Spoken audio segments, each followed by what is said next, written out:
आपका पहला प्रश्न क्या होना चाहिए? होली क्यों बनाते हैं? होली क्यों बनाते हैं? दूसरा प्रश्न क्या होना चाहिए? रंगों से क्यों खेलते हैं? रंगों से क्यों खेलते हैं? Very good. और तीसरा क्वेश्चन क्या होना चाहिए? गांव में होली पूजी भी जाती है। गांव में होली पूजा होती है। होली पूजी जाती है। होली दहन क्यों, होलिका दहन क्यों किया जाता है? उसकी पूजा भी की जाती है। ठीक है, तो आजकल कौन सी फसल होती है? चलो पहले प्रश्न से शुरू करते हैं। आजकल कौन सी फसल हो रही है? गेहूं की और चना, जौ। अब गेहूं, चना, जौ के बाहर से छिलका होता है कि नहीं होता है?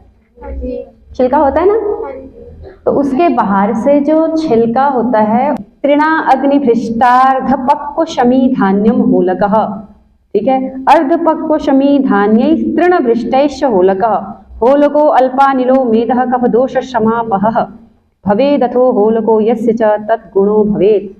तो अब देखो, होलक शब्द है ना, तो हमने क्या समझा कि होलक कहते हैं वो जो बाहर का कवर है, और क्या दहन करते हैं?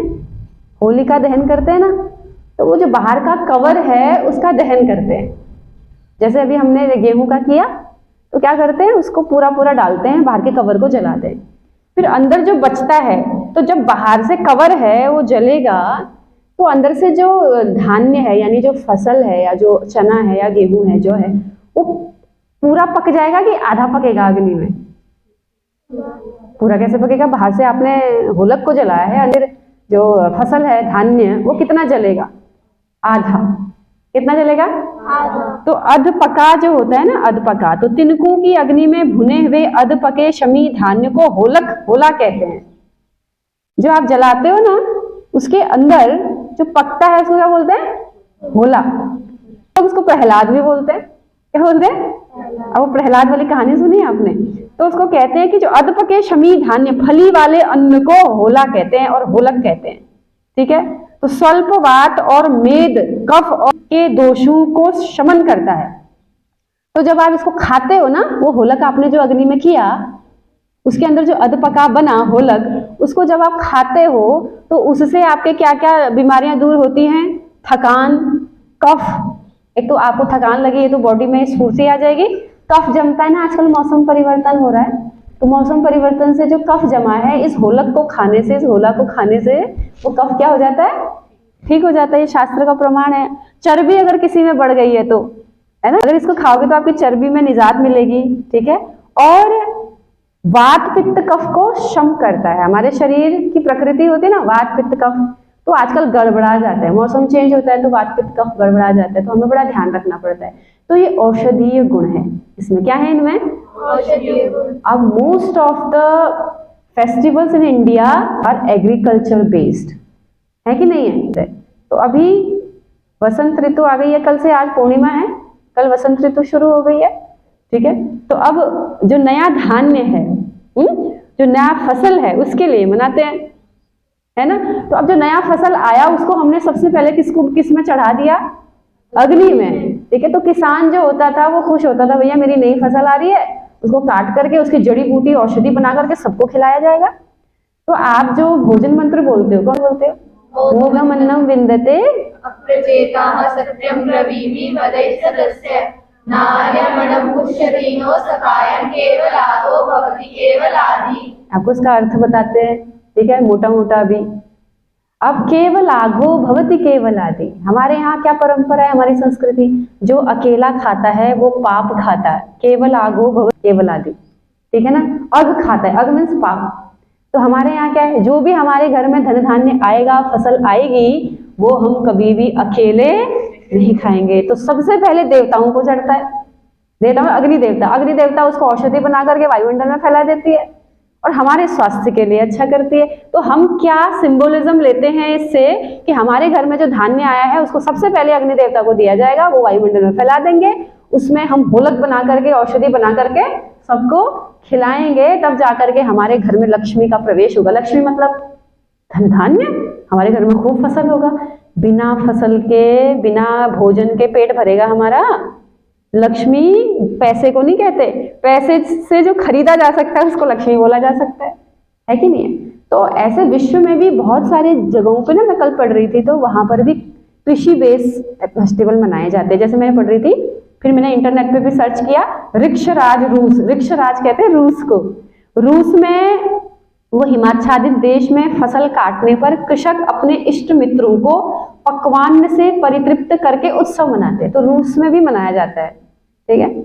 और भुवन भास्कर की भूमि जापान में भी, भुवन भास्कर बोलते हैं जापान को, सब धानों की फसल कटती है तब धान की सुरा और चावलों की रोटियों से सहभोज देते हैं। तो उनके यहाँ भी जब फसल होती है तो वो भी चावलों की रोटियां बनाते हैं और सुरा भी बनाते हैं। और गान वाद्य पूर्वक पर्व मनाया जाता है, तो वहां भी बजाते हैं। जैसे आप लोग होली में नाचते खेलते हो ना, तो वो बजाते हैं। और यूरोप में भी वैलेंटाइन मनाया जाता है, ठीक है। और इंग्लैंड में मे पोल के उत्सव ग्रामीण कृषक जनता में ही जागृत है, तो वहां पर भी एक कृषक लोग मे पोल मनाते हैं, लेकिन वो लोग मस्ती करते हैं। लेकिन भारत के जो फेस्टिवल्स हैं वो more scientific and more logical है कि नहीं है? साइंटिफिक भी है, हमने भी समझा, लॉजिक भी लगता है भैया क्यों मनाए, ठीक है। अब दूसरा प्रश्न था आपका, अब तो होली समझ में आ गई, तो इसका एंशिएंट नेम क्या है? वासंतीय नवसस्येष्टि। वासंतीय मतलब वसंत ऋतु में, वसंत ऋतु के आगमन पर आने वाली, नव मतलब नई नई नई नई, इष्टि मतलब सस्य मतलब फसल, और इष्टि मतलब यज्ञ। तो वसंत ऋतु में आने वाली नई फसल से यज्ञ किया जाना क्या है? वासंतीय नवसस्येष्टि। क्योंकि होलक होता है जो अधपका अन्न होता है, उसके बाहर से वो जलती है जो, ठीक है ना, वो क्या होता है, जैसे होलिका दहन नहीं करेंगे तो होलक नहीं बनेगा। तो होलिका मतलब उसके बाहर का छिलका जलता है ना, तो फिर अंदर प्रहलाद बनेगा ना, उसको खाएंगे तो हमारा स्वास्थ्य ठीक होगा, तो उसका दहन करते हैं। अब जो स्टोरी है होलिका दहन वाली, क्या वो साइंटिफिक है? लगता है क्या हमारा शरीर जलेगा नहीं? क्या ऐसी कोई सिद्धि हो सकती है कि हमारा शरीर ना जले? ये तो पंचभूतों से बना है। पानी में डाल दोगे तो गल जाएगा, ज्यादा हवा में करोगे तो सूख जाएगा, अग्नि में डालोगे तो जल जाएगा। जलेगा कि नहीं जलेगा? चोट मारोगे तो चोट लग जाएगी इसको, क्योंकि ये पंचभूतों से बना है, तो नष्ट होगा ही होगा एक दिन, चाहे हम कितने बड़े योगी क्यों ना हो जाए। और ऐसी कोई सिद्धि, कोई वरदान नहीं होता कि हम जले नहीं। बात समझ में आ रही है? तो ये विज्ञान के विरुद्ध है, तो ये सत्य नहीं हो सकता। तो फिर होलिका दहन हुआ, फिर प्रहलाद उसके गोद में बैठा, फिर ऐसा हुआ, ये सब कहानियां जोड़ दी गई हैं, सिंबोलिज्म है। मेन सिंबल क्या है? वो जो फसल का जो होलक है उसको जलाया जाता है, उसके नाम से इसका नाम क्या पड़ा है? होली है। उसको हमें खाना है, ठीक है, होला, होला खाना है हमको। बात समझ में आ रही है? तो अधपके अन्न को होला बोलते हैं, उसी से होलक उसके बाहर वाले छिलके को बोलते हैं, और उसी अंदर जो बचता है औषधि, उसको प्रहलाद भी बोला जाता है, उसको खाते हैं। दूसरी बात, रंगों से क्यों खेलते हैं? अभी वसंत ऋतु में सारी चारों ओर क्यों क्या आता है? फूल, रंग सब भर जाते हैं। हमारे उत्तराखंड में चीड़ के पेड़ होते हैं ना, उनमें एक वो बहुत सुंदर वो लगता है, उसका एक फूल लगता है, और आजकल हवा चलती है ना, तो वो जो उड़ता है ना, पूरे एरिया में पीला पीला फूल उड़ता है पूरे एरिया में। उसको रंग दे बसंती बोलते हैं हम लोग, रंग दे बसंती का बोलते हैं हम।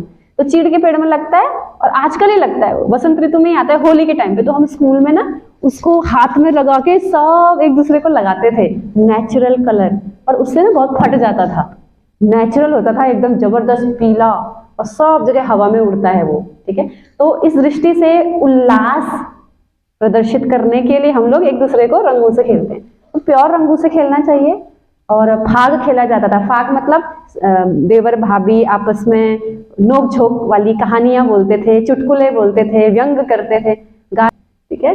तो खेला कूदा जाता था वो उत्साह मनाने के लिए, उसका कोई और विशेष रीजन नहीं है, वो तो आप मना सकते हो।